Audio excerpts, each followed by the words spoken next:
Bonjour et bienvenue pour ce nouvel édito de la plateforme L'Insoumission. Alors cet édito aujourd'hui va être consacré notamment à Luxfer. Vous avez entendu sans doute le président de la République Emmanuel Macron hier qui s'est déplacé sur une usine de production de masques. Et Emmanuel Macron il a eu une révélation. Sa révélation ça a été de dire que il fallait récupérer les capacités de production industrielle, reconstruire un tissu industriel, notamment dans les secteurs stratégique. Et cette révélation, bon, elle est certes un peu tardive,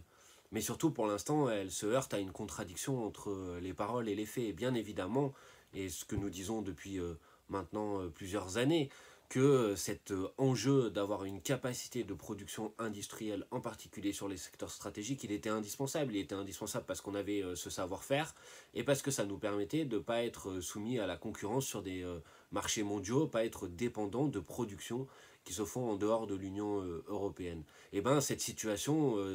désolante qu'on connaît aujourd'hui, cette situation de crise sanitaire terrible, elle démontre les impasses d'un modèle économique qui a été basé sur la mondialisation à outrance, sur l'ode au libre-échange et à la concurrence libre et non faussée, avec cette idée que de toute façon, il y avait un certain nombre de secteurs, et notamment le secteur industriel, sur lequel c'était pas très important que la France conserve ses capacités de production, parce qu'on pourrait toujours trouver des capacités d'approvisionnement sur les marchés mondiaux. Et ben on voit aujourd'hui que quand les marchés mondiaux, ben oui, ils sont confrontés à une demande qui vient de partout dans le monde parce que la pandémie est mondiale, et ben le fait qu'on n'ait pas pris les bonnes décisions stratégiques, qu'on ne se soit pas garanti une souveraineté économique et une capacité autonome de production sur ces secteurs stratégiques, ben ça nous met en difficulté. Alors c'est bien de s'en rendre compte, monsieur Macron, mais il faut prendre les décisions politiques qui permettent de passer aujourd'hui des paroles aux actes, et notamment le faire sur un point qui est un point majeur, qui est l'usine Luxfer. L'usine Luxfer, c'est la seule usine en France, elle est située à Gerzat, c'est dans le Puy-de-Dôme, c'est à côté de Clermont-Ferrand, et c'est une usine qui, jusqu'à sa fermeture l'année dernière, était capable de produire une grande quantité de bouteilles d'oxygène qui sont notamment utilisées dans pas mal de secteurs, mais en particulier par les pompiers et en particulier dans nos hôpitaux et notamment sur tout ce qui est dispositif de respiration artificielle. Cette entreprise Luxfer, son propriétaire a décidé l'année dernière, en 2019, de fermer le site qui était situé en France pour relocaliser la production en Angleterre. Et il y a eu une bataille sociale menée par les syndicalistes, notamment les salariés, qui se sont dit non, on ne peut pas laisser faire ça, on ne peut pas accepter que ce site de production-là, qui est indispensable, qui concerne des secteurs qui sont essentiels, soit délocalisé. Et donc les salariés se sont mobilisés, ils se sont battus, ils se sont notamment battus pour conserver les chaînes de production, les machines, et ils ont réussi à sauver et à empêcher la direction du groupe de fermer ces usines. Et puis, ils se sont organisés aussi sous forme de coopérative, ils ont monté une SCOP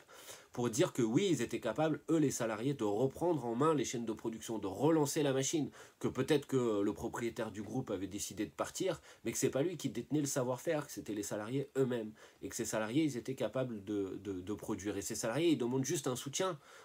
public, une nationalisation, ça coûte 0 € puisque les compétences sont là, les machines sont là, les savoir-faire sont là. Et malgré les sollicitations, malgré une pétition qui a été lancée il y a quelques jours de ça, qui est déjà signée par 110 000 personnes,